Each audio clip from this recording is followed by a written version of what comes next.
আচ্ছা, লাস্টে বলছে মোবাইলে একটু লাইটটা জ্বালাতে হবে তো। এখন না, এখন না, এখন না, এখন না।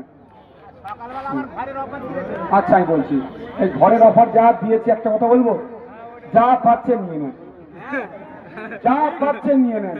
টাকা দিলে যা দেবে ছাড়বেন না। নেতাদের জন্য এটা বলছি না, এটা সাধারণ মানুষদের বলছি, নিয়ে নেবেন। কিন্তু অনুরোধ করবো, 500 টাকা নেওয়ার জন্য ভোটটা কিন্তু ভুল ওখানে দেবেন না। আজকে যদি 500 টাকা বিরিয়ানির প্যাকেট দেয়, 10 কোটি টাকা যদি খরচ করে, জানবেন ও ব্যবসায়ী আগামী দিনে 100 কোটি টাকা ভাঙর থেকে তুলবে। কিভাবে তুলবে? এখানে কি টাকা চাষ হয়? আপনার ওখান থেকে তোলাবাজি করবে। আপনার আগামী দিন আসবে, আপনি ফসল বিক্রি করতে পারবেন না, ওর কাছে ফসল বিক্রি করতে হবে।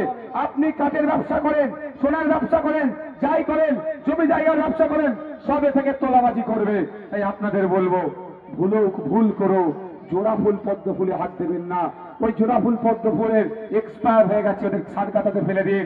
খাম চিহ্নকে যেভাবে ধরে রেখেছিলেন, একইভাবে ধরে রাখুন এবং এগিয়ে যান। আমি আপনাদের এসআইআর নিয়ে বলার আগে দুটো কথা বলবো। প্রথম কথা,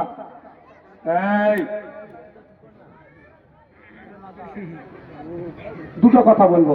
আচ্ছা, আমরা ভাঙড়বাসী, আমাদের আবেগ আছে তো নাকি? আবেগ আছে তো? যদি ভাঙড়কে নিয়ে কেউ খারাপ কথা বলে, কষ্ট লাগবে কি লাগবে না?